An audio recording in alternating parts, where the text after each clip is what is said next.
De tous les leviers d'investissement dont on parle sur ce podcast, il y en a un, tu l'as senti, qui est particulièrement pertinent pour la construction de ton patrimoine, c'est l'investissement immobilier locatif. Et bien qu'il soit puissant, c'est aussi un type d'investissement qui demande du temps, on va pas se mentir, et qui peut faire peur tant il semble y avoir de paramètres à maîtriser. Alors si tu manques de temps ou que tu souhaites être accompagné, je te conseille les services de revenuslocatif.com, une société d'investissement locatif clé en main spécialisée dans la région Île-de-France. Les équipes s'occupent de ton projet d'investissement de A à Z, de son analyse à la recherche de biens rentables en passant par la réalisation des travaux de rénovation, le montage des meubles, le tout avec un devis forfaitaire précis, sans surprise, et des suivis réguliers à chaque étape du projet. Je viens d'ailleurs de finaliser la mise en location d'un ensemble de 3 logements réalisés par Revenu Locatif et j'ai été très satisfait de la collaboration, en particulier de la capacité d'anticipation à la résolution des problèmes quand il y en a eu.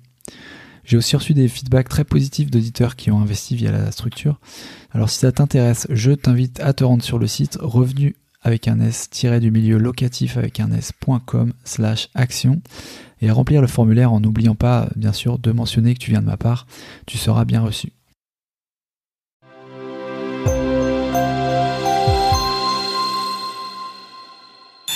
Comme on sait que le taux regroupe des frais, regroupe des coûts d'assurance, et bien il faut qu'on réfléchisse sur ces coûts-là, lesquels je peux réduire pour que mon taux passe en dessous du taux d'usure et que mon dossier puisse être accepté.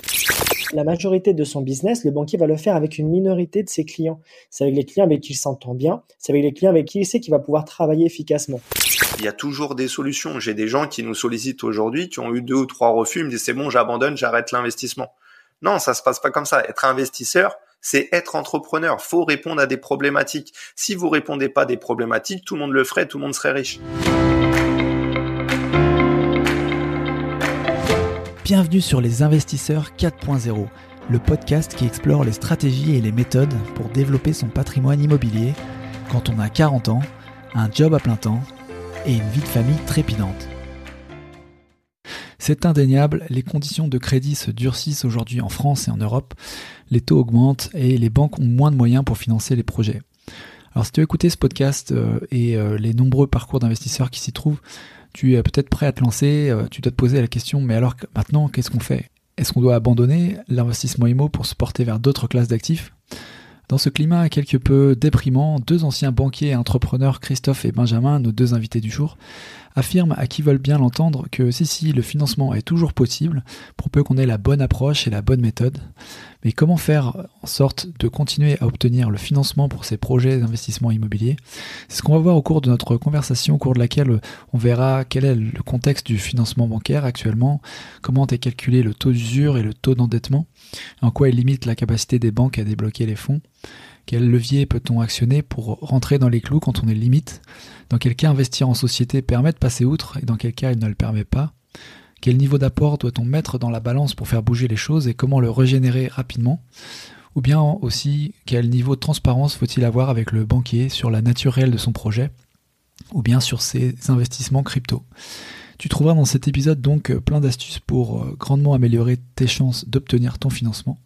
C'est un épisode qui est extrait d'un live d'ailleurs qu'on a réalisé le lundi 10 octobre sur la chaîne YouTube que tu peux voir en intégralité là-bas. Et je te propose de recevoir les slides de présentation qui sont présentés sur demande sur la page du blog que tu pourras trouver sur investisseur40.com/108. Avant de commencer, un mot de remerciement pour les personnes qui ont soutenu le podcast cette semaine au travers de commentaires 5 étoiles sur Apple Podcast, Spotify ou de messages sur les réseaux.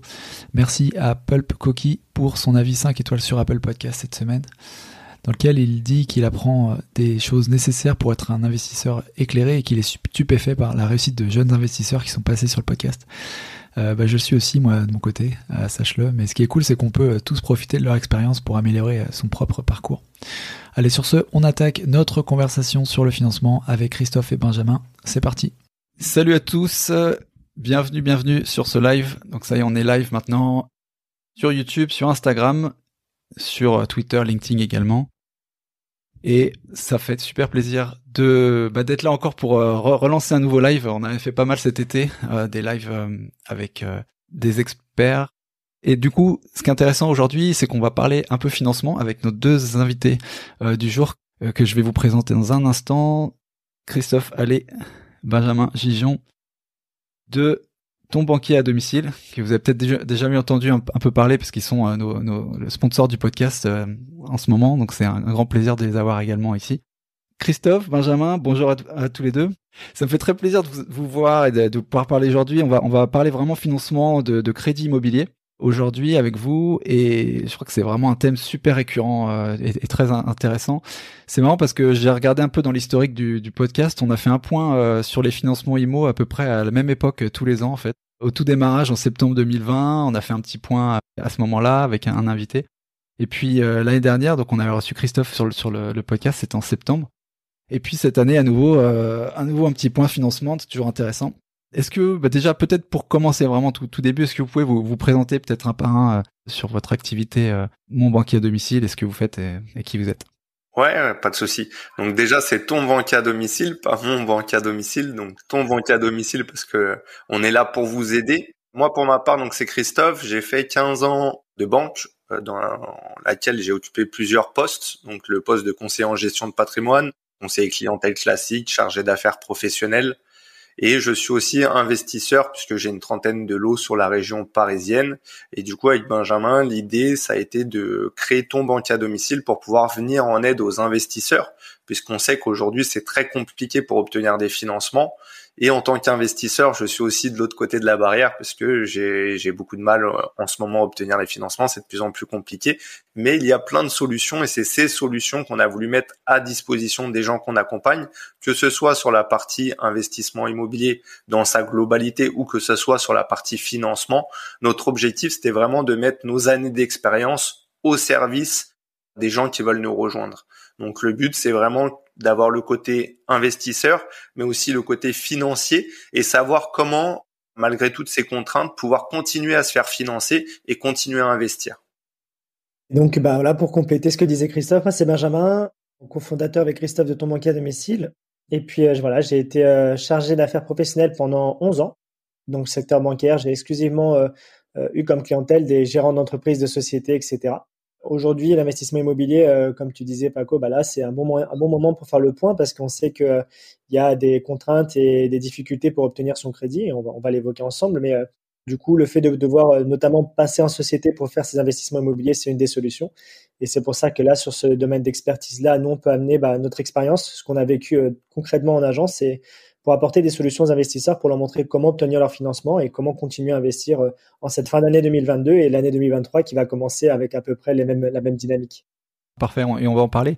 Peut-être pour démarrer aussi et mettre un peu de contexte sur qui vous êtes, vous en tant que banquier et en fait le point de vue privilégié que vous avez également de connaître ce secteur bancaire. Christophe, on t'avait reçu sur le podcast. Je pense que les gens savent et te voient pas mal sur les réseaux.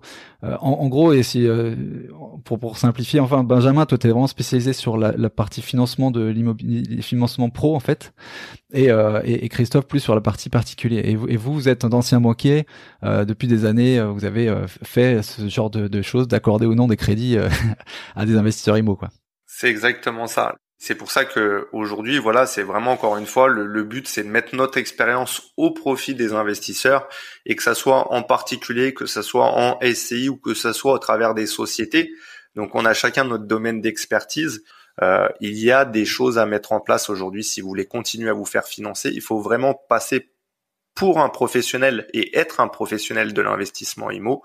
Et c'est pour ça que Benjamin amène aussi son expertise sur Ton Banquier à Domicile, puisqu'il a fait plus de 10 années où il s'occupait que des sociétés. Et aujourd'hui, encore une fois, si vous voulez avoir des chances d'obtenir votre financement, il va falloir présenter votre dossier en tant que professionnel et comme un professionnel.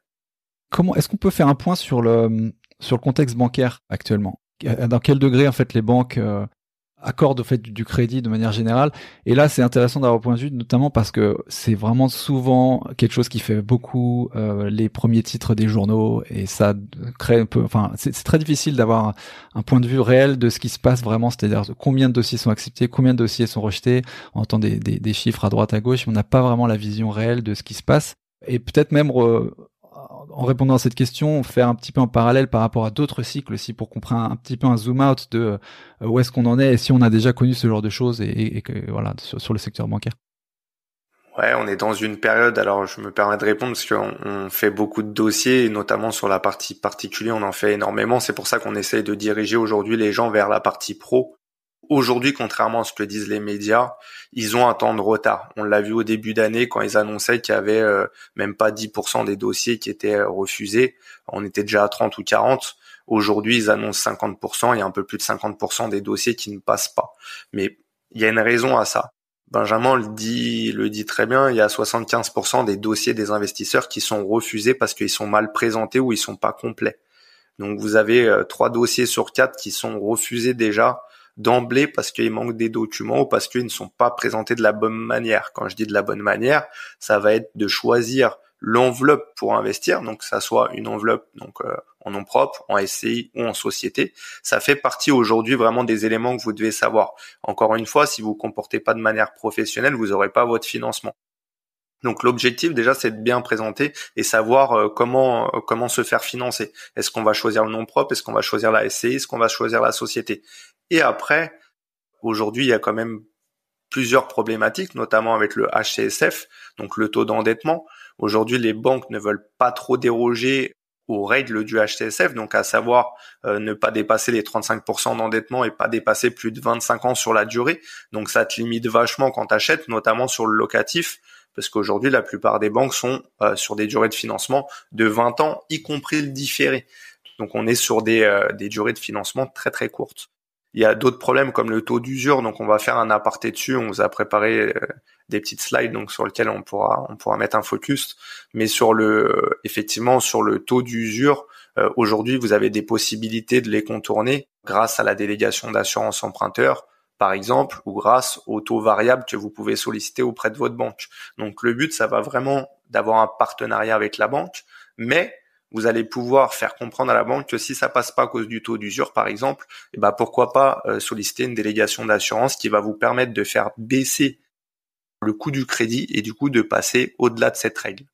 Juste Paco, pour compléter ce que tu disais par rapport au contexte, et tu nous as posé la question de savoir est-ce que ça avait déjà eu lieu?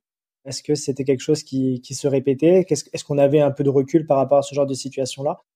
On sait que de toute façon, les périodes de croissance, de crise et de récession, c'est toujours cyclique. Au niveau macroéconomique, c'est un petit peu toujours la même tendance. Il faut vraiment voir que depuis pas mal d'années, on avait des taux d'intérêt qui étaient très, très, très bas, presque anormalement bas. Et ce qui s'est passé, c'est que ce qui était anormalement bas est devenu la norme pour beaucoup d'investisseurs.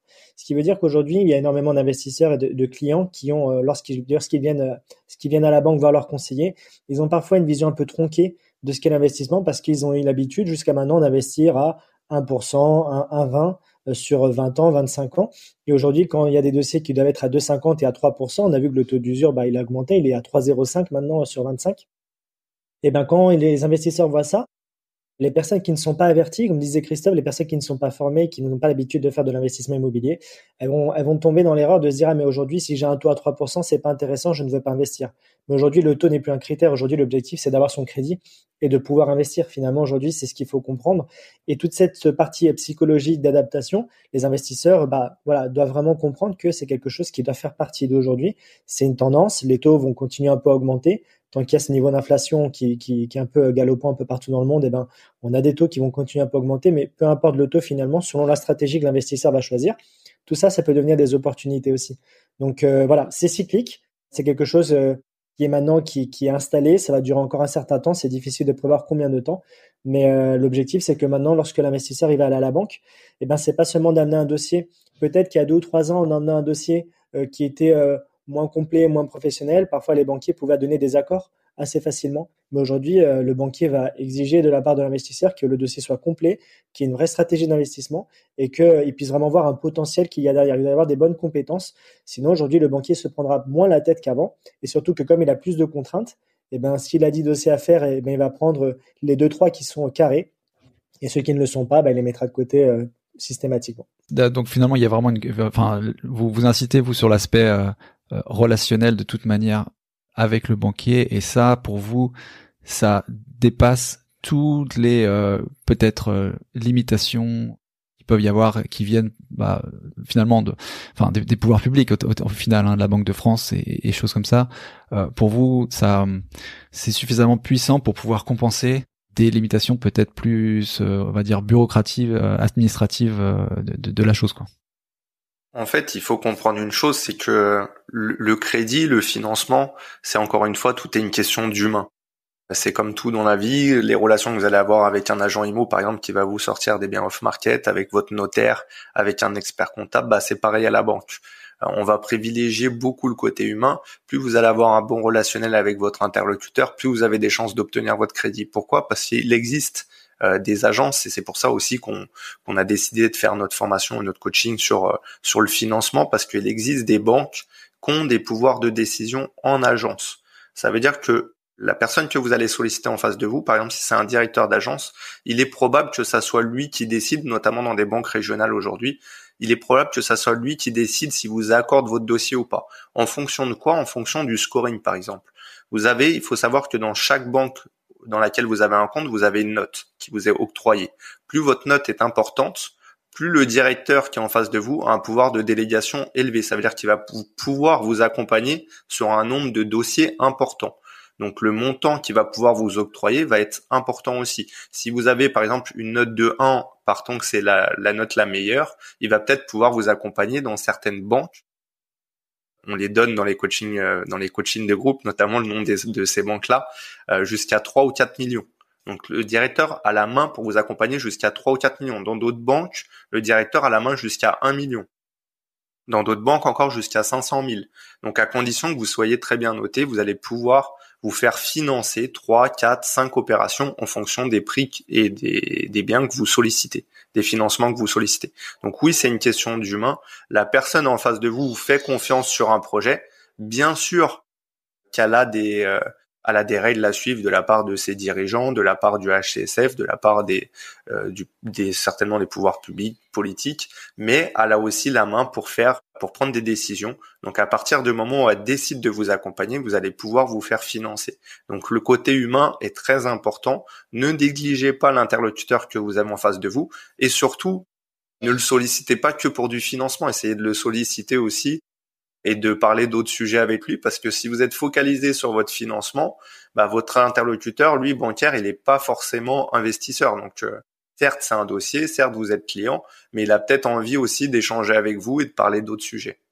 Et les limitations dont on parlait là, justement, peut-être profiter du partage d'écran pour le faire. Taux d'endettement et taux d'usure, pour avoir un peu des idées claires sur pourquoi elles limitent en fait le taux d'endettement et comment ça fonctionne. En fait, on a pris un exemple sur le taux d'endettement notamment. Aujourd'hui, les banques ne pratiquent plus le calcul du différentiel foncier. Donc, pour vous donner le calcul du différentiel, pardon. Donc, pour vous donner l'exemple avant et maintenant, sur un couple qui gagnait 4 000 € avant et qui avait juste un investissement locatif et leur résidence principale, admettons qu'ils avaient 1 000 € de loyer. Comme vous le savez, les banques pondèrent entre 70 et 90% les loyers que vous recevez. Donc, on a pris une moyenne de 80%. Donc, ça veut dire que la banque, sur les 1 000 € que vous recevez de loyer, elles retiennent que 800 €. De l'autre côté, elles ont une charge de crédit de 1 384 pour leur résidence principale, admettons, et pour le bien locatif dont on vient de parler, 680 €. Donc du coup, avant, avec le différentiel foncier, comment calculait la banque ? Elle prenait les loyers pondérés, donc 800 €, moins la charge de crédit locatif, 680. Donc il y avait un différentiel foncier positif de 120 € qu'elle venait rajouter à vos revenus. Donc les revenus, c'était 4 000, donc ça fait 4 120. Et les charges de l'autre côté, la mensualité s'annulait puisqu'on a fait le calcul du différentiel. Il restait que la résidence principale.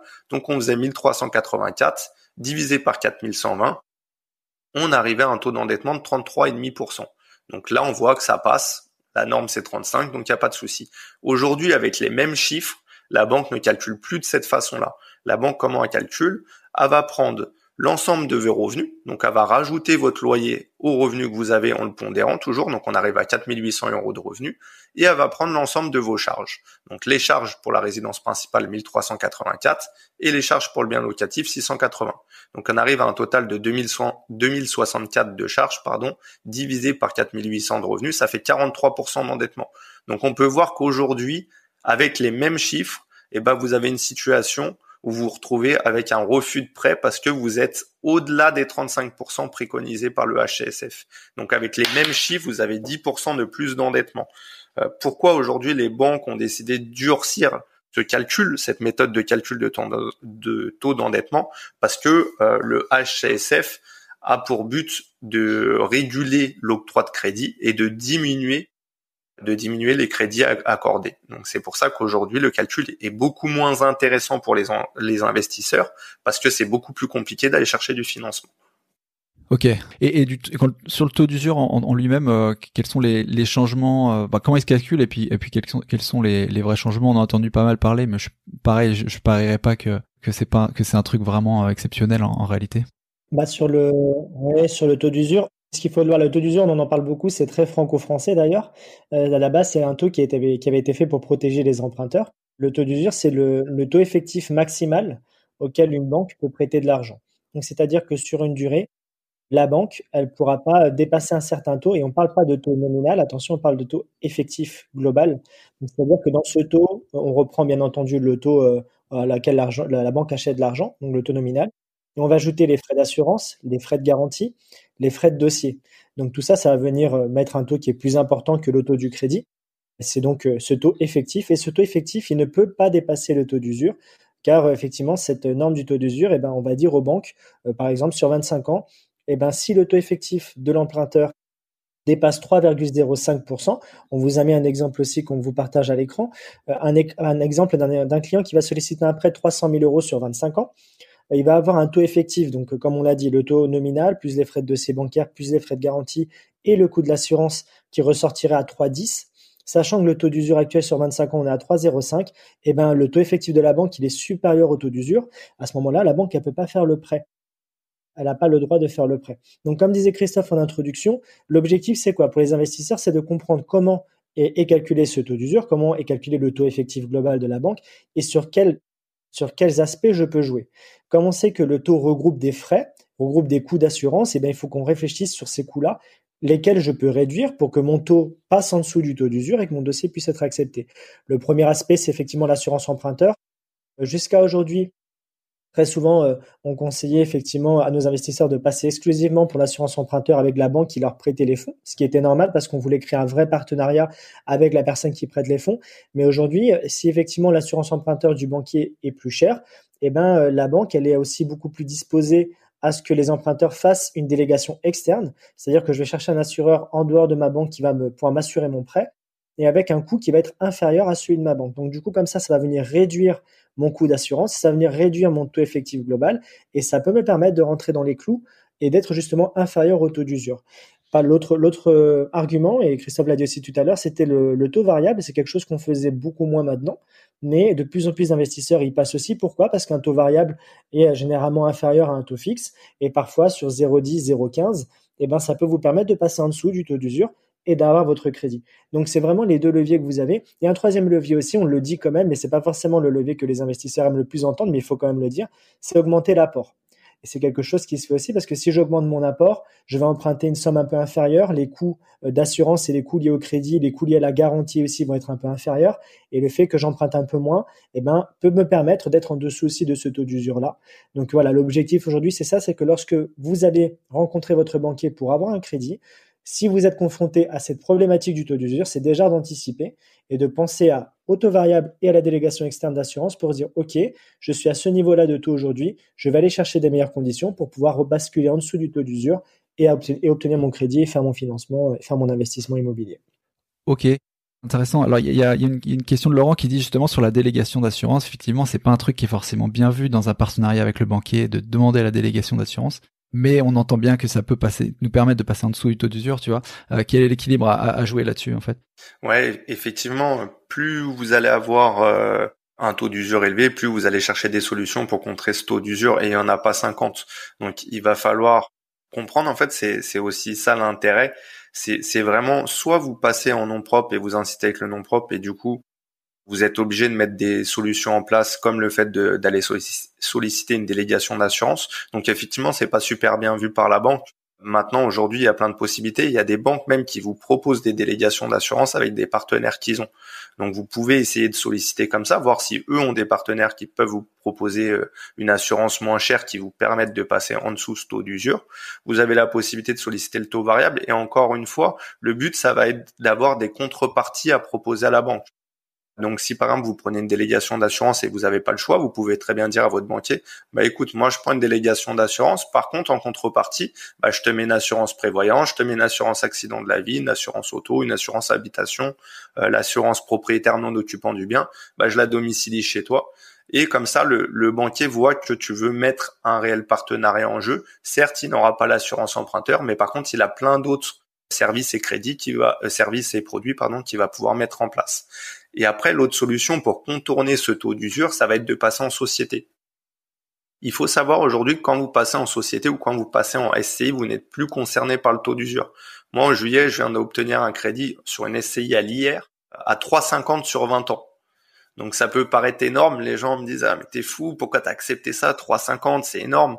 Alors déjà, faut savoir que les intérêts, vous pouvez les déduire de vos loyers en fonction du régime que vous allez choisir.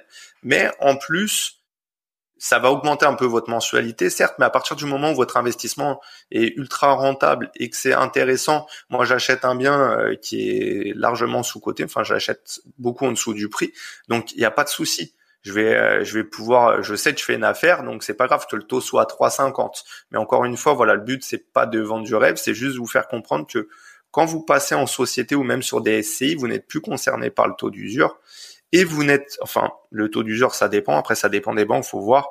Mais en tout cas, certaines banques vont vous permettre de passer outre, et en plus vous n'êtes plus concerné non plus par les règles du HCSF, parce que les règles du HCSF s'adressent que pour les particuliers. Donc une fois que vous êtes en SCI ou en société, vous avez la banque a la possibilité de déroger à ces conditions-là sans même que vous rentriez dans les dossiers pour lesquels elle a le droit de déroger. Les banques, ils ont le droit de déroger pour 20% de leurs dossiers aux règles du HCSF. Mais sur ces 20%, il y a 80% qui devra être pour de la résidence principale. Ça veut dire que pour des investisseurs comme nous, il reste plus que 4%. Donc laissez-moi vous dire, pour que vous soyez dans les 4% de la banque pour lesquels elle va déroger en tant qu'investisseur, il va falloir que vous soyez de très bons prospects ou de très bons clients. Donc que vous ayez beaucoup d'épargne, que vous ayez plein de produits et services chez eux. Sinon, ils dérogeront pas. Donc le fait de passer en société ou en SCI, ça vous permet de contourner ces règles-là. Et du coup, la banque va regarder votre projet. Si votre projet est rentable, la banque va regarder le professionnalisme que vous avez. Parce que encore une fois, il y a peut-être pas d'intérêt de faire ça tout de suite. C'est pas parce que vous vous lancez dans l'investissement que vous avez entendu un repas de famille ou là sur le podcast il faut faire de la SCI et de la société qu'il faut le faire tout de suite. Non, ça va être en fonction de votre situation, en fonction de vos objectifs, en fonction des biens que vous voulez acheter et de ce que vous voulez faire et de votre situation matrimoniale. On fait pas une SCI pour faire une SCI, il faut qu'il y ait un intérêt derrière. Pareil pour de la société. Donc voyez en fonction de votre situation, vous déciderez si vous investissez en nom propre, en SCI ou en société. Mais encore une fois, il y a des solutions qui permettent pour chaque personne de pouvoir encore se faire financer. Mais il faut bien le mettre en place et il faut comprendre que l'investissement, ça commence pas le jour où vous avez trouvé un bien. L'investissement, ça commence 3, 4, 5 mois avant. Donc, préparez vos comptes pour les gens qui vont être préparés. Il va y avoir beaucoup d'opportunités. Il va y avoir des opportunités parce qu'aujourd'hui, c'est beaucoup plus compliqué de se faire financer. Donc, il va y avoir moins de monde sur le marché. Tous ceux qui se disaient investisseurs, qui ont acheté un ou deux biens l'année dernière, ou il y a 2 ans, ou il y a 3 ans, quand c'était facile d'obtenir des crédits, qui ont vu des vidéos sur YouTube et qui se sont dit, vas-y, je me lance, ça a l'air super, l'investissement IMO, et qui aujourd'hui se retrouvent sur des marchés où leurs biens vont baisser ou alors qu'ils vont plus obtenir de crédit, tous ces gens-là, déjà, ils sortent du jeu.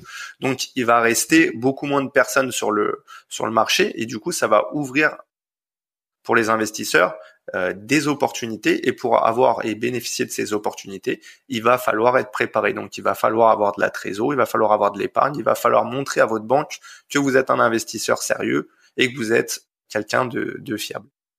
Et ces restrictions dont on parlait, taux d'usure et HCSF, donc tu parlais encore, Christophe, maintenant. Grossièrement, donc HCSF, c'est pas plus de 35% d'endettement, et le taux d'usure, c'est quelque chose, c'est un calcul différent, mais qui mesure plus, on va dire, le niveau de dépenses et de reste à vivre. Les deux sont parallèles en termes de qu'est-ce que le banquier. Enfin, il y a des dérogations, tu disais, pour le HCSF, donc on peut passer à travers sur la discrétion du banquier. Taux d'usure, en revanche, c'est très strict. On peut simplement, nous, en tant qu'emprunteur, aider en réduisant, par exemple, voilà, délégation d'assurance ou autre, mais il n'y a pas de dérogation possible du banquier. C'est un résumé à peu près correct ? Non. Non, parce que justement, le taux d'usure, c'est ce qu'on a dit, quand tu passes en SCI ou en société, tu vas pouvoir le contourner.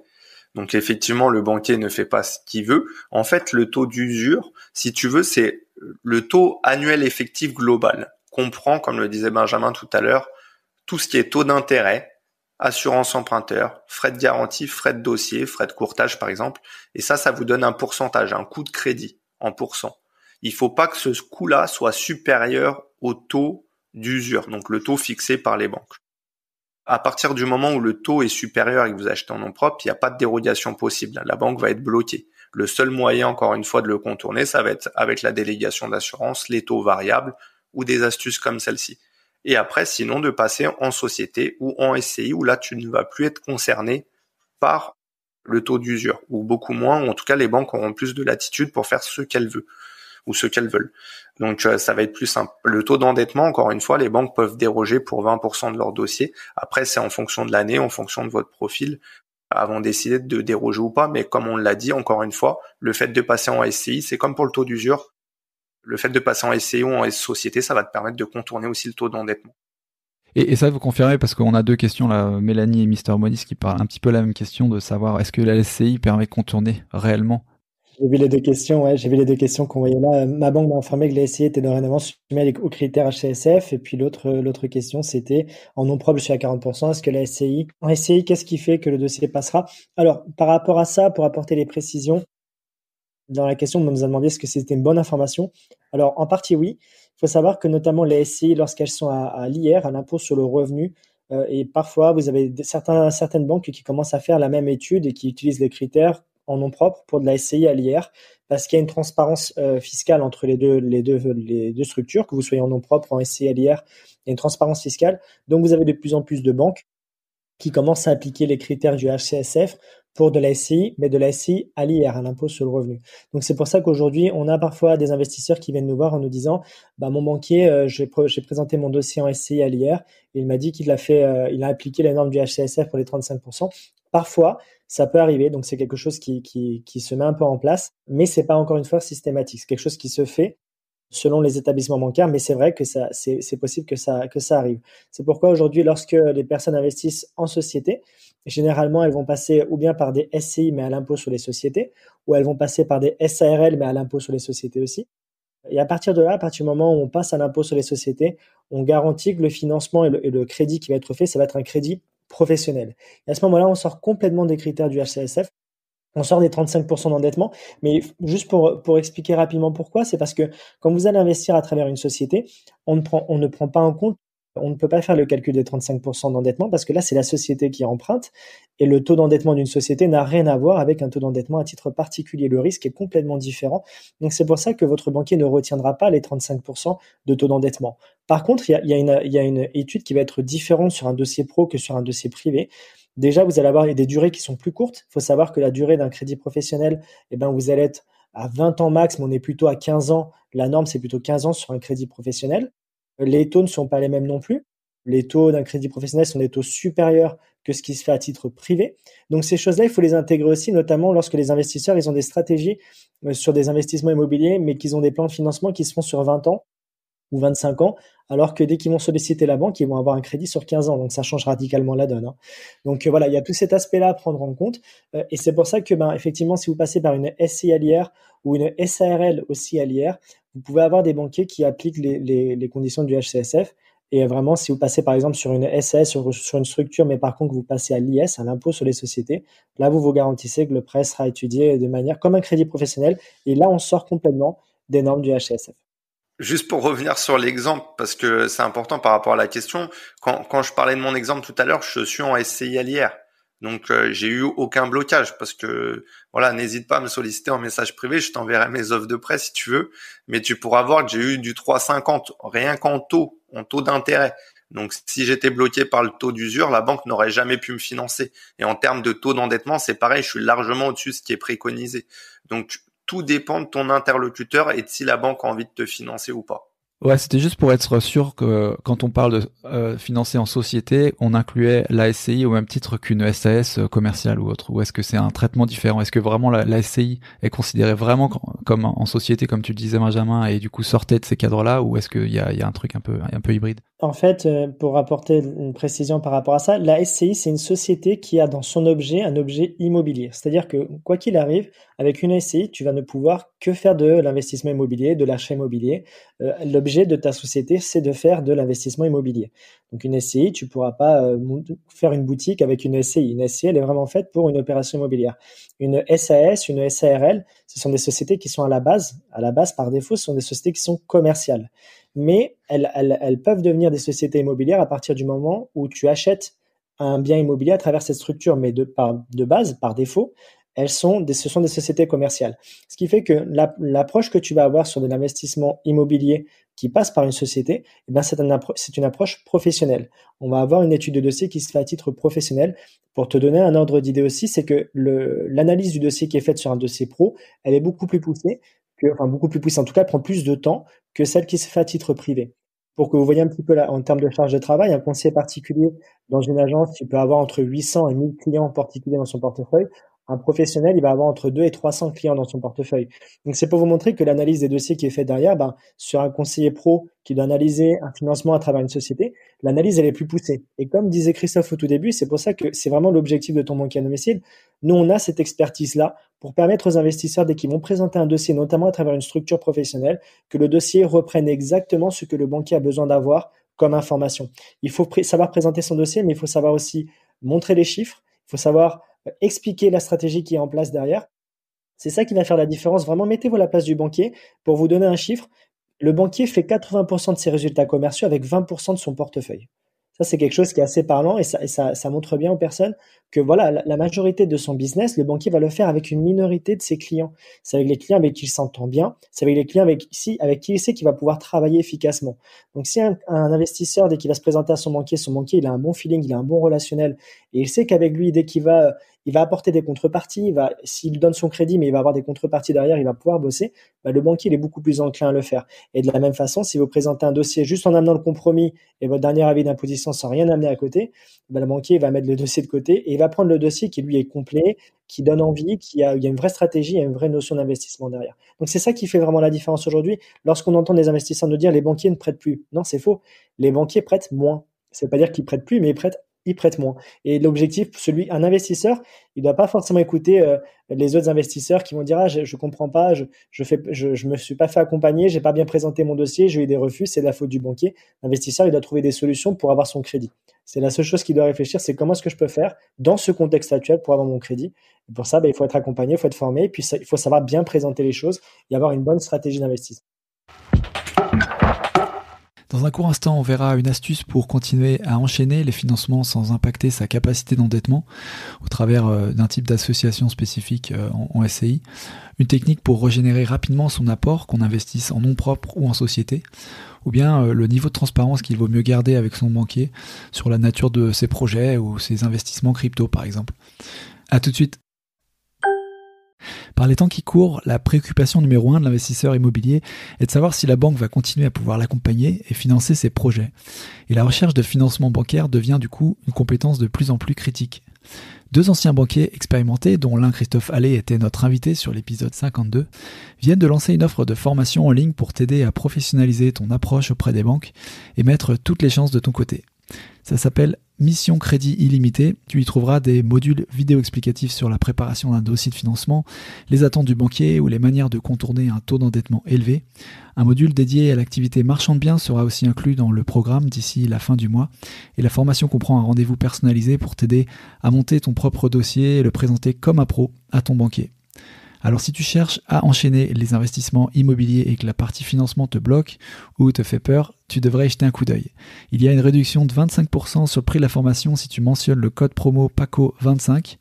L'offre est valable jusqu'au 15 novembre et disponible sur le site investisseur40.com/TBAD comme ton banquier à domicile. En vous écoutant comme ça, je me dis que finalement, moi j'étais parti en me disant... On va tous atteindre, si on est investisseur, à un moment donné, un peu le plafond où on va devoir contourner en fait un endettement élevé. On a parlé de la société, certes.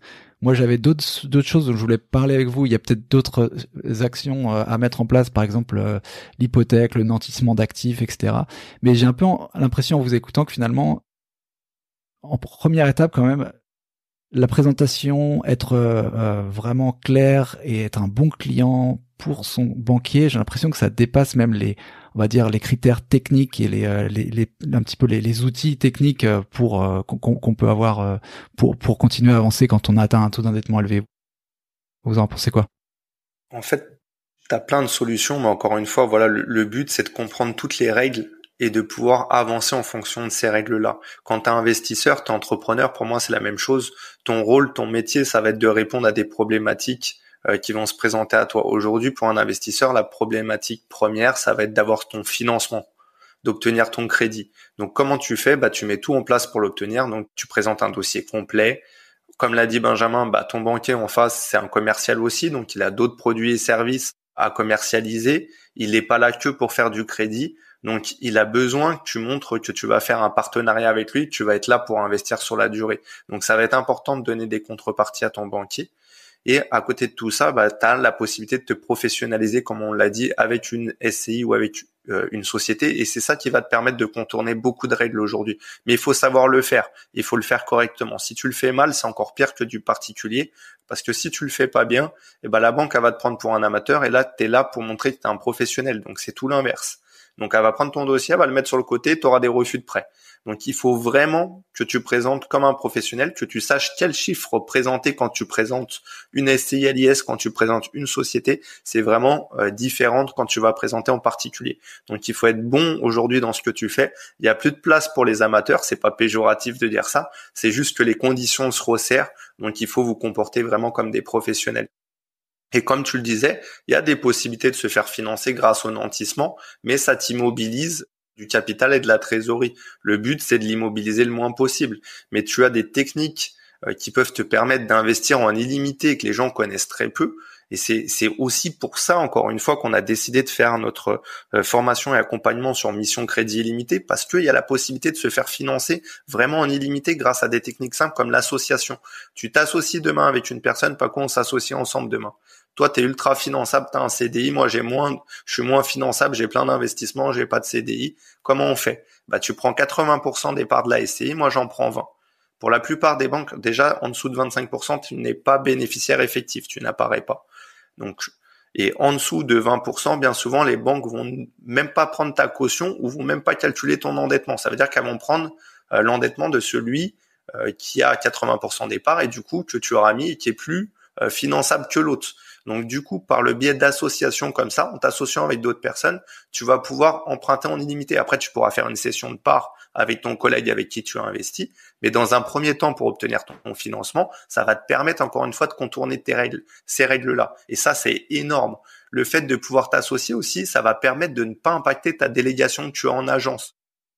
Si toi, tu prends 20% de parts aujourd'hui, tu vas pas rentrer dans la délégation dans laquelle a le droit le directeur. Donc, si, comme on l'a vu tout à l'heure, admettons un directeur a 1 million, toi, tu sollicites un financement de 500 000 avec 20% de part et ton collègue a 80%, il y a que sa délégation à lui qui va être impactée pour les 500 000. Toi, c'est comme si tu avais emprunté 0. Ça veut dire que demain, tu reviens solliciter le même banquier avec un projet pour toi, il peut encore te financer 1 million. Donc, c'est énorme. Le gap que vous pouvez faire grâce à cette technique est énorme. Et vous en avez plein d'autres. Et c'est pour ça que je dis, voilà, faut les connaître. Il faut se comporter comme un professionnel et ça passe par connaître ces techniques. Mais le financement, ça doit pas être un problème. Il y a toujours des solutions. J'ai des gens qui nous sollicitent aujourd'hui, qui ont eu 2 ou 3 refus, ils me disent c'est bon, j'abandonne, j'arrête l'investissement. Non, ça se passe pas comme ça. Être investisseur, c'est être entrepreneur. Faut répondre à des problématiques. Si vous répondez pas à des problématiques, tout le monde le ferait, tout le monde serait riche. Donc le but, c'est vraiment de passer tous ces problèmes-là et de trouver une solution à chaque fois que vous en rencontrez un. C'est pareil, quand vous avez un locataire qui paye pas, vous vous arrêtez pas de vivre et vous vous dites pas, c'est bon, j'arrête l'investissement, il m'a pas payé, je le vends et puis c'est réglé. Non, tu vas essayer de trouver une solution. C'est pareil pour le financement. Il y a plein de solutions encore. Il faut trouver le bon interlocuteur. Il faut trouver la bonne manière de présenter et présenter un dossier béton. Non, c'est une super astuce ça, effectivement. Donc le levier finalement de l'association en n'étant pas dans la délégation, tu as les 20%, mais tu peux les multiplier ces opérations avec plein d'autres plein d'autres faire. Donc Avec plein d'autres associés et même au sein de la même structure ou avec des structures différentes avec le même associé. Donc c'est pour ça que je te dis c'est en illimité. il y a des considérations quand même de sortie de cash notamment, parce que là on parle effectivement de la possibilité de financer, mais on passe à côté de effectivement le fait que bon bah forcément le taux sera pas, faudra fermer les yeux sur le taux, mais comme tu dis, si le projet est suffisamment rentable, il l'absorbe facilement. Par contre, est-ce qu'on s'assoit sur la possibilité de pouvoir utiliser ce cash pendant un certain temps? Tu vois, est-ce qu'on est plus sur une démarche patrimoniale quand on accède à ces leviers-là en association ou en société? Ça t'immobilise ton cash effectivement dans la proportion que tu vas mettre en apport.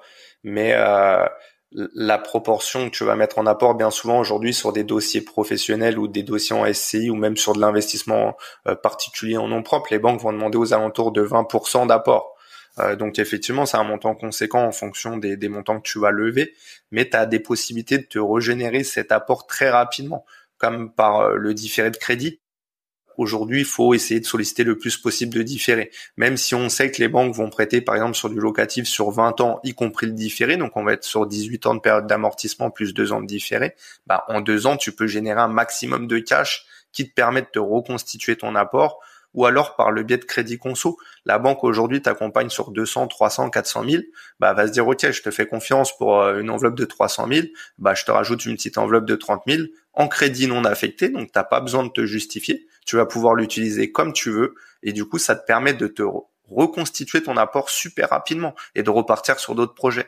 Donc encore une fois, tu as plein d'astuces à mettre en place qui vont te permettre de se reconstituer son apport. C'est pour ça que l'idée du nantissement dont tu parlais tout à l'heure, ça peut être bien dans un cadre patrimonial pour certaines personnes, comme des gens qui sont non résidents par exemple, mais ça doit pas devenir une norme parce que si vous faites du nantissement, bah, va falloir que vous ayez beaucoup de fonds parce que nantir de l'épargne, ça revient le bloquer le temps que vous remboursiez du capital sur votre crédit. Donc, si vous nantissez 200 000 sur une OPA 200 000, par exemple, bah, vous allez vous retrouver pendant 15 ans, 20 ans bloqué avec ces 200 000. Donc, vous n'allez pas pouvoir les utiliser pour d'autres projets. Et le but, c'est de lever des fonds, mais pouvoir les lever de façon importante. Si vous levez qu'une seule fois, ça n'a pas grand intérêt. Ouais, c'est ça. Surtout, c'est enchaîner qui est important, qui est intéressant dans cette histoire-là, quoi. Plus t'enchaînes, plus tu te sers de l'effet de levier du crédit, plus tu t'enrichis. Donc, plus tu vas lever, plus tu vas pouvoir t'enrichir. Il y a d'autres choses aussi, hein, peut-être avoir utilisé, je sais pas votre avis là-dessus, le crédit in fine. Quelles sont les conditions pour accéder à ce genre de crédit qui peut aussi permettre de réduire l'endettement parce qu'on paye que les intérêts pendant longtemps. Le crédit in fine, c'est énorme comme solution, mais ça s'adresse plus à une clientèle patrimoniale, effectivement. Donc, la banque va accorder des crédits in fine à des gens qui auront un patrimoine bien souvent conséquent. Donc, soit avec énormément de biens, soit énormément d'épargne, soit les deux, soit des différences entre le capital en restant dû à la banque et la valeur du bien très importante. Vous avez des investisseurs, des gros investisseurs parisiens qui se sont servis de ça pour faire des gaps énormes parce que quand vous avez un crédit in fine, comme tu l'as dit, c'est comme un différé, mais sur toute la période du crédit. Ça veut dire que pendant toute la période du crédit, tu ne vas payer que intérêt et assurance ou que assurance si c'est un différé total ou si c'est un prêt in fine total.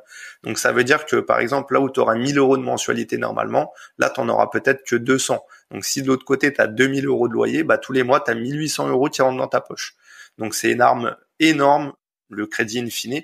Donc si vous avez la possibilité d'avoir recours, recours au crédit in fine, si vous savez que vous êtes un client important pour la banque, n'hésitez pas à le solliciter. Il y a peu de gens qui savent ce qu'est le crédit in fine et qui l'utilisent. C'est rare à la banque d'avoir des personnes qui vont vous solliciter pour un crédit in fine, alors que pourtant, si vous avez la possibilité de le faire, faites-le, c'est énorme.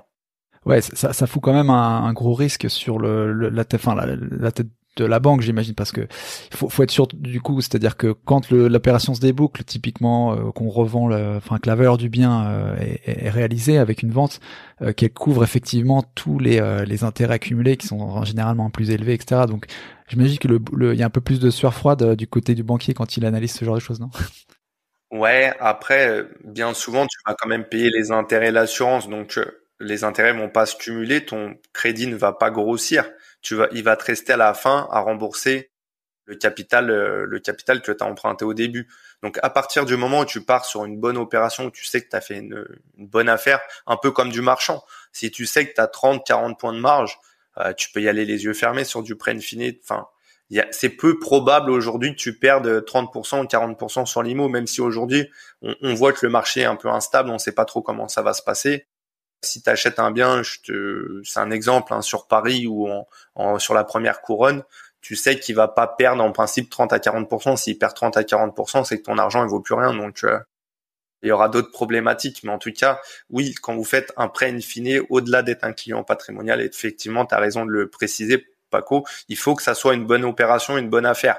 Il faut que vous ayez fait une affaire parce qu'il faut savoir qu'à l'issue du prêt in fine, donc probablement dans 15 ans, vous allez devoir rembourser la totalité en une fois. Votre dernière mensualité de crédit correspond au capital que vous avez emprunté. Donc, si vous achetez 500 000 et qu'on vous finance 500 000, il va falloir rembourser d'un seul coup ces 500 000 à l'issue de votre crédit in fine. Donc, effectivement, vous avez intérêt d'avoir fait une bonne opération et de pas vous retrouver avec un bien qui vaut plus que 300 ou 400 parce que sinon, tout ce que vous avez mis de côté pendant la période des 15 ans, vous allez devoir le redonner à la banque. Et puis c'est vraiment une approche patrimoniale. Le prêt in fine, encore une fois, il faut vraiment comprendre que la personne, alors il y a pas de normes, encore une fois, ça va dépendre de votre banquier, mais j'ai rarement vu un banquier qui accepte de financer pour de la résidence principale sur un premier investissement ou pour un jeune investisseur. Il n'y a pas forcément de normes, mais c'est plus pour des approches patrimoniales, effectivement, parce que on a besoin que l'emprunteur il ait quand même un peu de patrimoine immobilier, ou en tout cas qu'il ait une certaine solvabilité. Comme tu disais, l'objectif, c'est que le banquier, il n'a pas forcément de sueur froide quand il fait ce type d'investissement, parce qu'il prend quand même une garantie réelle sur le bien. Donc, c'est pas comme s'il allait prêter 500 000 euros en cash sans avoir de garantie réelle. Il y a une garantie réelle qui est faite sur le bien. Il va bien analyser la valeur foncière du bien pour voir s'il y a une vraie valeur foncière du bien, parce qu'effectivement, ça aussi, ça rentre en jeu. Mais il regarde beaucoup le profil patrimonial de l'emprunteur. C'est ça qui fait la différence. C'est juste de s'assurer que, au terme du prêt in fine, comme disait Christophe, s'il faut sortir 500 000 en cash, est-ce que la personne, elle aura les 500 000 en cash? Si elle doit revendre le bien, est-ce que le bien sera valorisé de la même façon dans 10, 15 ou 20 ans, quoi. Ouais. Ouais, dans tous les cas, tout part dans tous les cas de la qualité de l'affaire qu'on fait, en fait. Et c'est là où il y a vraiment la pression, c'est que si on a une affaire qui est très rentable, finalement, il y a une pléthore, pas pléthore, mais il y a pas mal d'options qui s'offrent à nous. Parce qu'effectivement, tu parlais de l'association, Christophe, tout à l'heure, mais effectivement, quand tu présentes pour aller chercher du cash, par exemple, via une association, si tu vas chercher un partenaire et tu lui dis, voilà, j'ai un projet là, ça c'est un taux de rendement à 4-5%. Je sais pas si la personne va avoir envie de mettre, tu vois, du cash. Si tu lui dis c'est un truc extraordinaire, coup de fusil, regarde, on fait une culbute là-dessus, même si on le vend demain. Tu vois, tu peux présenter aussi ça de façon beaucoup plus facile auprès de ton partenaire, quoi. De toute façon, la bonne affaire, tu la feras toujours à l'achat. Donc, c'est important de bien acheter, de pas acheter au-dessus du prix parce que, voilà, comme on le dit toujours, mais dans l'immobilier, la bonne affaire, elle se fait à l'acquisition.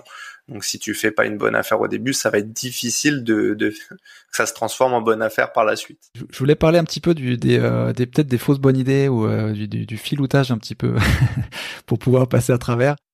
Enfin, filoutage ou non, vous me dites. Mais par exemple, cette pratique qui consiste à demander un prêt en tant que résidence principale, tu expliquais, il y avait des dérogations pour la résidence principale dans ce cas-là. Et puis finalement, non, finalement, c'est pas ma résidence principale, c'est mon investissement. Mais bon, au moment de la demande de prêt, je l'ai fait passer comme tel, quoi.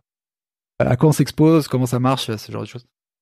Tu t'exposes pas à grand-chose. En fait, le seul truc, ça va être que ton partenaire de confiance, si tu lui fais une fois, c'est probable. En fait, faut toujours avoir, c'est comme avec la fiscalité, c'est comme avec tout.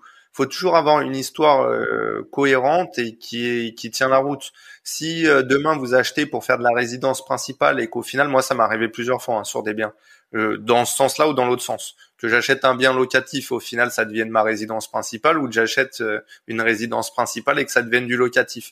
Le premier bien que j'ai acheté une maison, donc ça a été ma résidence principale, mais je l'ai divisé en fait en appartements. Donc j'avais une partie que j'occupais et en dessous une partie que je louais.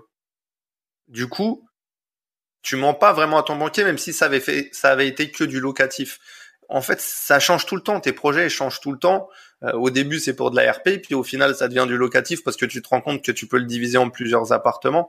Donc, le banquier va pas t'en tenir rigueur si tu lui fais une fois. Ça peut arriver. Si tu lui fais 2 fois, ça va être déjà compliqué. Si tu lui fais 3 fois, il y aura plus de partenariat de confiance. Il va se dire, OK, il me prend pour un con. Donc lui, je travaille plus avec lui. Mais vous exposez pas à grand chose si tu dis que c'est de la résidence principale et au final que c'est du locatif, juste tu vas perdre ton partenaire. Après, ça dépend de l'appréciation que va avoir la banque.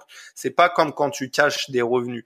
Il y a des investisseurs qui vont cacher des biens ou des revenus. Là, tu t'exposes à ce que la banque te demande le remboursement intégral du prêt tout de suite. Donc là, c'est plus compliqué. Enfin, quand je dis tout de suite, c'est il y a 1 ou 2 mois le temps des procédures, mais tu t'exposes en tout cas à la demande de remboursement du prêt. Donc, je vous conseille d'éviter de cacher des choses. Maintenant, adapter la situation en fonction de ce qui vous arrange, ça peut être une solution. Comme les gens qui font des doublettes. Tant que t'as pas signé d'acte authentique, pour moi, t'es pas propriétaire. Donc, tu peux effectivement, il y en a qui vont le déclarer, mais tu t'exposes à quoi? À avoir 2 refus, alors que si tu présentes un dossier dans chaque banque, tu vois, moi, ça m'est déjà arrivé d'acheter 2 immeubles en même temps. Bah, j'ai un immeuble qui a été financé et l'autre immeuble, au final, les vendeurs, il y avait un problème dans la SCI entre les associés. J'ai pas pu avoir l'immeuble. Donc, au final, j'ai acheté qu'un bien. Je suis sûr que j'aurais présenté les 2 immeubles aux 2 banques différentes. J'aurais eu des refus. Alors que là, au final, j'ai eu une acceptation. De l'autre côté, l'affaire ne s'est pas fait. Donc, il faut pas cacher des choses. Mais si vous n'êtes pas propriétaire, vous n'êtes pas propriétaire. Enfin, on va pas s'inventer une vie et puis voilà, anticiper, se tirer une balle dans le pied, ça sert à rien non plus. Donc, vous pouvez tout expliquer au banquier. C'est être un peu filou effectivement, mais c'est pas non plus mentir. Moi, je ne conseille pas de cacher des choses, pas de cacher des charges de crédit, pas de cacher des biens. Mais si c'est pas signé, c'est pas signé. Si vous voulez faire de la résidence principale et que ça se transforme en locatif et que vous pouvez le justifier, l'expliquer, bah il y a pas de souci. Et tu as une façon de faire les choses aussi, c'est-à-dire que c'est le nombre. En fait, nous, quand on a travaillé dans la banque, on manquait, enfin, à un moment donné, on commence à connaître les clients aussi. C'est-à-dire que les banquiers connaissent le client qu'il a en face. Et si par exemple, comme disait Christophe à l'instant, si le banquier peut trouver une justification, alors le banquier est pas bête, hein. C'est-à-dire que le banquier va se rendre compte à un moment donné que tu as essayé de le faire passer pour de l'ARP et après c'est pas de l'ARP. Il peut s'en rendre compte. Mais s'il arrive à comprendre une certaine logique, c'est-à-dire que au début tu voulais acheter de l'ARP, qu'après tu l'as transformé en autre chose, mais que c'était pas quelque chose de dissimulé factuellement comme ça, ok. Mais quand tu le fais une fois, ça peut passer 2 fois. Mais si en 2, 3 ans, tu as déjà fait 4 ou 5 coups comme ça, en fait, ce qui va se passer, c'est que il va commencer à considérer ça comme si tu dissimulais de l'information. C'est ça le sujet. Donc l'objectif, c'est de savoir amener les choses de manière intelligente. C'est pas de cacher les choses, c'est d'amener les choses de manière intelligente et que le banquier puisse y trouver une certaine logique aussi. Si le banquier voit que à chaque dossier, c'est énormément d'informations qui sont données au début, qui sont pas du tout celles qui sont à l'arrivée, eh ben, il y aura peut-être 1 ou 2 financements qui vont être faits, mais au bout du troisième, ça risque un petit peu de tirer la langue ou de faire un peu la tête quand l'investisseur il va venir. Donc, il faut qu'il y ait une certaine cohérence en fait dans la logique de ce que tu fais. Tant que c'est cohérent, que le banquier peut trouver une explication, il peut dire OK, je comprends. Mais si ça devient incohérent et qu'il a l'impression que l'investisseur lui fait un petit peu à l'envers, ça peut le bloquer. Donc il faut être un petit peu, faut savoir être intelligent et être entre les deux, quoi. Il y a des légendes urbaines aussi sur l'utilisation de comptes type Revolut, tu vois, qui permettent de peut-être réduire un petit peu son train de vie si on en a un assez élevé. Est-ce que ça fonctionne, selon vous? Ouais, enfin, dans quel sens tu dis ça? C'est-à-dire que tu fais passer des dépenses sur ton compte Revolut pour. Ouais, des dépenses que t'as pas envie que le banquier voit, quoi, typiquement. Après, le banquier, généralement, quand tu vas, le banquier, les dépenses qu'il va regarder, c'est celles qui sont liées à ton endettement, c'est-à-dire à tes crédits, à tes impôts. Il va te demander tes relevés de compte. Si à un moment donné, il voit qu'effectivement, il y a des virements qui partent, parce que si tu dois alimenter ton compte Revolut, ça peut partir de ton compte à toi et aller sur ton compte Revolut. Donc, le banquier peut te demander à un moment tes extraits de compte. Et là, s'il tombe sur des mauvaises surprises, je rejoins sur ce que disait Christophe, il faut plutôt être transparent à ce niveau-là. Il faut pas forcément dissimuler les choses. Il faut le dire. C'est surtout après au niveau de l'endettement. De toute façon, quand tu vas déclarer le patrimoine que tu as, les encours et les loyers que tu perçois, tu vas devoir donner des tableaux d'amortissement, des relevés de compte. Et là, il y aura des choses qui pourront pas se cacher. Donc voilà, il faut quoi qu'il arrive essayer de plutôt d'être transparent avec le banquier. Et c'est surtout en termes de confiance aussi. C'est-à-dire qu'après, tout dépend de ce que tu vas faire. Mais si tu veux vraiment avoir une relation de confiance avec ton banquier, mais il faut se mettre à la place du banquier. Si vous étiez le banquier et que vous avez une personne en face de vous qui vous cache des choses, mais même si vous sortez, donc on va dire dans un contexte extra-bancaire, mais dans vos relations que vous avez autour de vous, si vous avez dans vos connaissances quelqu'un, vous savez, qui vous dissimule à chaque fois des choses et qui vous dit pas la vérité, est-ce qu'à cette personne, vous lui prêteriez de l'argent?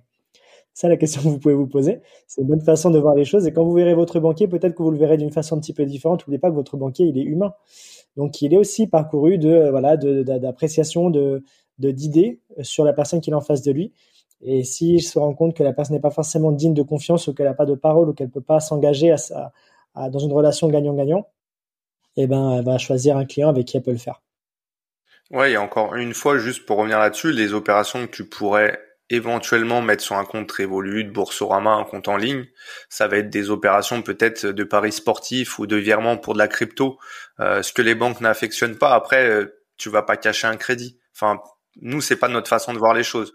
Mais sur des opérations comme de la crypto ou du pari sportif, effectivement, prends un compte annexe pour les faire, qui ne se voit pas. Comme ça, tu vires 4 ou 5 mois avant ton investissement, ton premier investissement, tu vires 5, 10 000 euros, je sais pas quelle appétence tu as pour le jeu, pour la crypto, mais voilà, en fonction de chacun, tu vires le montant dont tu as besoin et après, voilà, tu oublies ce montant-là et ça, tu t'en sers pour faire ce que tu as à faire en crypto, en paris sportif ou voilà, des choses que la banque n'affectionne pas forcément.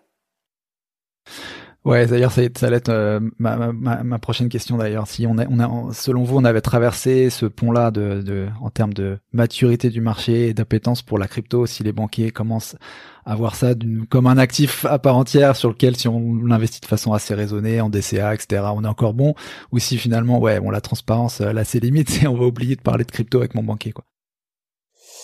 C'est compliqué la crypto, c'est compliqué. En fait, faut savoir que la crypto, c'est effectivement, c'est un marché qui est décentralisé, donc c'est un marché sur lequel on a un peu moins de visibilité. C'est un marché qui est nouveau, finalement c'est assez récent et qui sort un petit peu du cadre du financement classique et du marché bancaire. Donc c'est vrai que les banques, enfin les banques, c'est pas forcément les banques, hein, mais il y a toujours un petit peu d'appréhension par rapport aux cryptos. On sait qu'il y a beaucoup de volatilité, on sait que c'est des placements qui peuvent être risqués, mais comme tu dis, même si personne fait du DCA, qu'elle investit progressivement, qu'elle fait du récurrent un peu, hein, comme on faisait à l'ancienne sur les assurances vie ou autres, ça peut s'entendre, mais il y a des banques qui sont... En fait, ça va vraiment dépendre d'une banque à l'autre et d'un partenaire à l'autre. De toute façon, si tu dois alimenter un compte Binance ou enfin peu importe pour tes cryptos, ça doit souvent partir d'un compte bancaire pour que tu viennes mettre tes sous sur ton compte crypto. Donc l'objectif c'est que le banquier peut très bien te demander par contre, parce que le banquier il a une obligation de poursuivre les flux qui passent sur le compte. Le banquier peut très bien te demander la destination des fonds, la provenance à destination des fonds. Ça c'est des obligations légales du banquier. Attention, hein. Faut pas forcément se braquer là-dessus lorsque votre banquier vous appelle en disant attendez, vous avez passé 2 000 euros sur Binance par exemple, sur un compte à l'étranger. J'ai besoin de savoir la destination des fonds. Il faut donner la destination des fonds, il faut expliquer, il n'y a rien à dissimuler. Et c'est tout à fait normal, c'est l'obligation légale du banquier hein, de suivre toutes les opérations. Mais pour te dire ça, par rapport aux cryptos, ça va dépendre aussi de l'interlocuteur. Autant tu peux avoir un banquier qui peut être très impétent sur l'investissement immobilier, qui va être super réactif sur ton dossier, qui va comprendre toutes tes problématiques. Tu peux avoir aussi, tu en as de plus en plus, des banquiers maintenant qui sont impétents à la crypto aussi, qui comprennent aussi beaucoup mieux ce monde-là. Donc voilà, ça va dépendre de ton interlocuteur et du banquier et de la banque aussi avec qui tu travailles. Il n'y a pas de norme par rapport à ça. Juste pour terminer, donc sur les questions, on a une question d'Aurore. Je n'en vois qu'une d'ailleurs, Aurore, de questions. Sa question, c'est est-ce que on met beaucoup d'apports dans combien on met d'apport, comment on arbitre le pourcentage d'apport quand on investit en immobilier. Je pense que la préoccupation là, c'était plus est-ce que je mets trop d'apport, est-ce que ça vaut le coup, sachant qu'il faut plutôt privilégier le levier. C'est quoi votre point de vue par rapport à ça?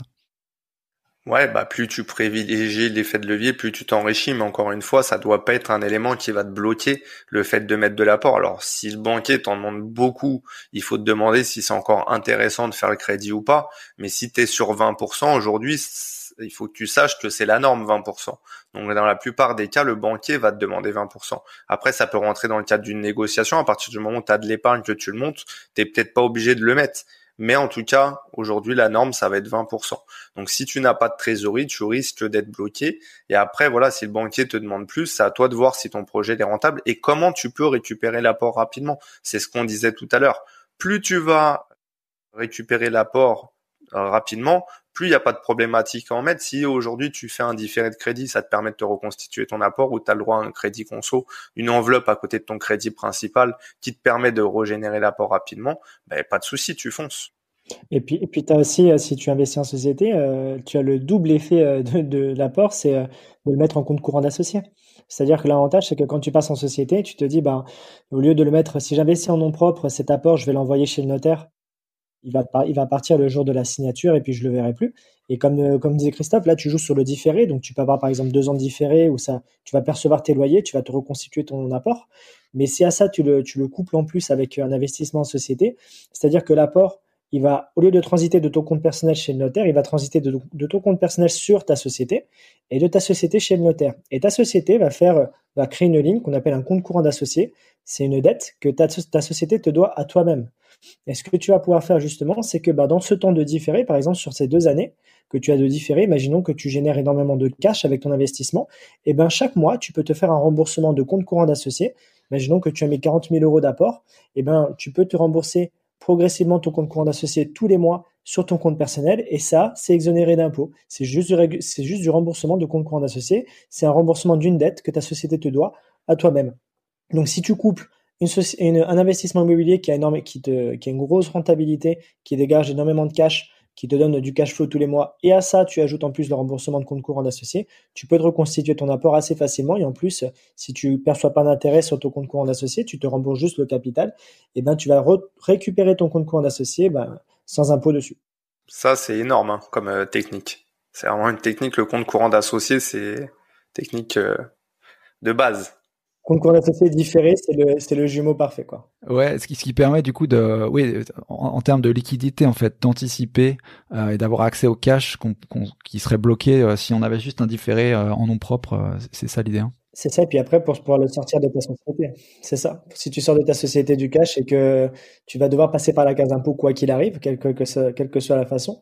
Mais là, tu perçois tes loyers, donc ça, tu auras ton imposition sur tes loyers, mais sur ton apport que tu as donné à ta société pour qu'elle puisse l'envoyer chez le notaire, ta société te le rembourse cet apport-là sur ton compte tous les mois ou toutes les années, tu vois, c'est toi qui vois, et c'est exonéré d'impôts tant que tu te perçois pas de rémunération sur ce compte courant d'associé. C'est juste rembourser ton capital, ta mise de départ. Donc c'est parfait. Parfait. On aime bien ces petits schémas-là, un petit peu ces petits mécanismes qui nous. Non, c'est vachement cool. Écoutez, c'est super. On pourrait encore parler beaucoup, mais là, on va rendre les gens à leur activité, je pense, en début d'après-midi.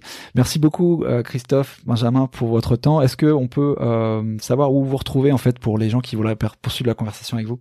Oui, il n'y a pas de souci, avec grand plaisir pour nous retrouver. Donc, soit sur Instagram, Ton Banquier à domicile, vous nous posez toutes vos questions en message privé, vous n'hésitez pas. Vous avez la possibilité de réserver un rendez-vous téléphonique également. Vous pouvez nous retrouver aussi sur YouTube. Maintenant, on a une chaîne YouTube, également sur les podcasts et sur Instagram, donc comme je l'ai dit, sur Twitter aussi. On vient de se lancer sur Twitter, donc n'hésitez pas. Vous avez notre site aussi, tonbanquierdomicile.com. Il n'y a pas les 3 W à mettre, vous tapez directement tonbanquierdomicile.com.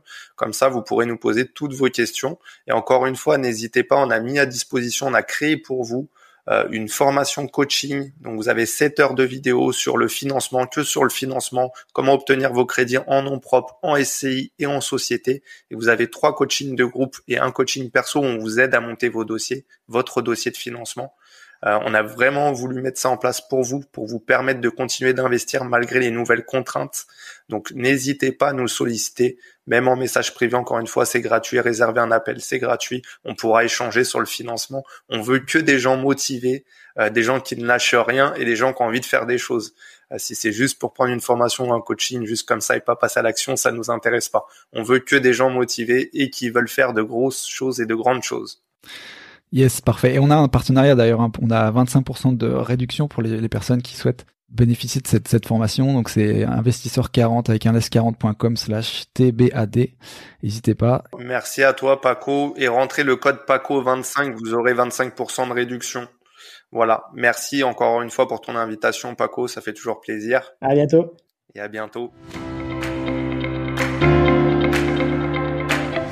Voilà, c'est tout pour aujourd'hui. J'espère que cet épisode t'a plu. Faites-toi un investisseur un peu mieux informé. Si c'est le cas, n'hésite pas à partager ce podcast avec ton entourage et à lui mettre une évaluation 5 étoiles sur Apple Podcasts ou Podchaser. Ça permet de le faire monter dans les classements et de me donner la motivation pour t'offrir toujours le meilleur contenu. Voilà, merci beaucoup encore pour ton soutien et une très bonne fin de semaine à toi. Ciao!